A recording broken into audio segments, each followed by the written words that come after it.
I haven't been in the court, so good morning, your ladyships and my lords. My humble responsibility today is to deal with technology, and that is covered in the issues that were framed by the Honourable Court as 1, 2, and partially issue number 3. I have been listening to the submissions of my learned colleagues, and I will try not to repeat any of them except where absolutely necessary. I start by referring to Article 86 of the Constitution. 86 provides for voting, and I particularly refer to 86A.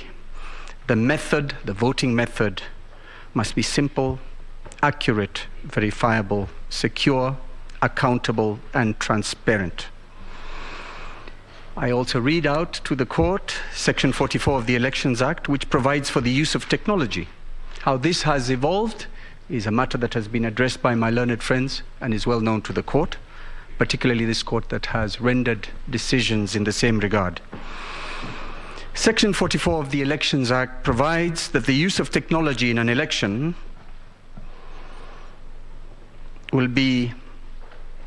should be an integrated electronic electoral system that enables biometric voter registration, electronic voter identification, and electronic transmission of results.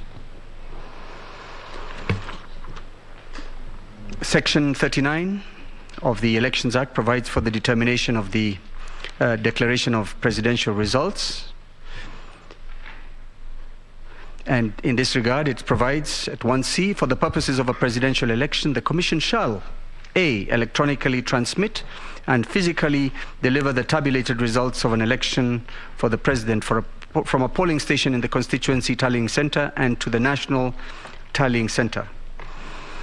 Regulation 14 of the Elections Technology Regulations 2017 provides as follows. Information security. The Commission shall put in place mechanisms to ensure data availability, accuracy, integrity, confidentiality, as set out in the first schedule. The court is aware of Raila Odinga and another versus IEBC 2017, where at paragraph 231, it provided and underscored the objective in the above laws. I will not belabor that. The technology envisaged by Section 44 of the Elections Act was intended to ensure an integrated and secure tallying and data transmission system which would allow computerized data entry tallying at constituencies, secure simultaneous transmission of individual polling stations, station level data to the national tallying center, and the integration of the results handling system in a progressive election result announcement system. 2 words that bear emphasis there is simultaneous and progressive election result system. Our submission in this regard is that the technology deployed by the IEBC for the conduct of the 2022 general elections completely failed the standards of a secure, transparent electronic voting system, and thereby yielded what has aptly been described by my colleagues as an unverifiable, inaccurate, and therefore invalid results. Our further submission in this regard is that the technology was so inherently corrupted, manipulated, and tainted that the results declared by Mr. Chebukati, the third respondent, cannot be in an objective case said to be representative of the true will of the Kenyan people, as we and as I will demonstrate in my further submissions. On the evidence, the components, principles that ought to have been met in order to meet the constitutional standard of a secure and transparent system are as follows. Confidentiality is the first one I propose to deal with. This requires that the information within the process, and I'm not talking about the public portal, talking about the back end, should have been accessed by only those legitimately authorized.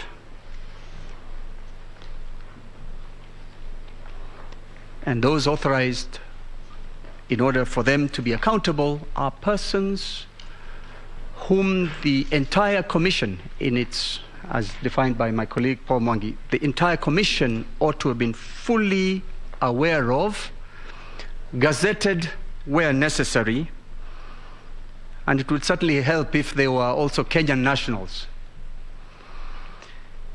Integrity is the information used should be accurate, complete, protected by various and protected from malicious modification, which includes alteration or obstruction, either by authorized or unauthorized persons. Availability.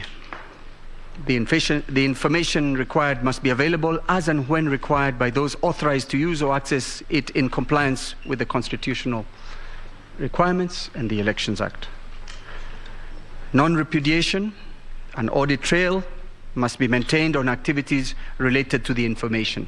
An audit trail in this regard is, should the court so require, should a party so require, it must be readily available in the appropriate manner.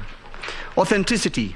The information itself must be proved to be genuine, and the source must also be proved to be genuine. I submit on behalf of the petitioners that on the security aspect, there was lack of security. The first instance of that demonstrates this is the operation and use of the IEBC and availability to, I repeat that again. The first is operation and use of IEBC election materials and equipment to identified unauthorized persons. And I'm referring in this regard to the now infamous Venezuelan nationals. I will elaborate on that in a few seconds. The second is the penetration by way of hacking and illegally granted access of the IEBC system by known and unknown persons. I distinguish between hacking and unauthorized grant of access. Hacking is where a person outside the system doesn't have the key, and I'm using the simple illustration, and so he accesses it through the roof, room through the roof or the back door, and he enters the system. The illegal grant of access is a situation where the codes, the credentials that are otherwise legitimate are granted to unknown persons. In the case of the now infamous Venezuelans, there is plenty of affidavit evidence on record, and I particularly refer to the affidavit of Martha Karua, the second petitioner, dated the 21st of August 2022, which contains or encloses the statements by the DCI, and of course the rebuttal by Chebukati on behalf of the IEBC. Your Ladyship, my Lords, I also refer to the affidavit of Juliana Cherera. I also refer to Annexure JC3, the National Police Service press statement dated 22nd of July 2022, Annexure JC4, press statement by IEBC chairman dated 21st July 2022, stating that the 3 key personnel responsible for the deployment and management of elections infrastructure and that the 3 Venezuelans were employees of Smartmatic International BV. I also refer to the Annexure JC5, press release by the Directorate of Criminal Investigations dated 23rd of July 2022, detailing the crucial election materials irregularly and illegally found in the possession of 3 Venezuelan nationals. Their names: Jose Gregorio Camargo Castellanos, that is one name, one person; Joel Gustavo Rodriguez Garcia; Salvador Javier Sosa Suarez. Those were the persons named in the detailed Directorate of Criminal Investigations report.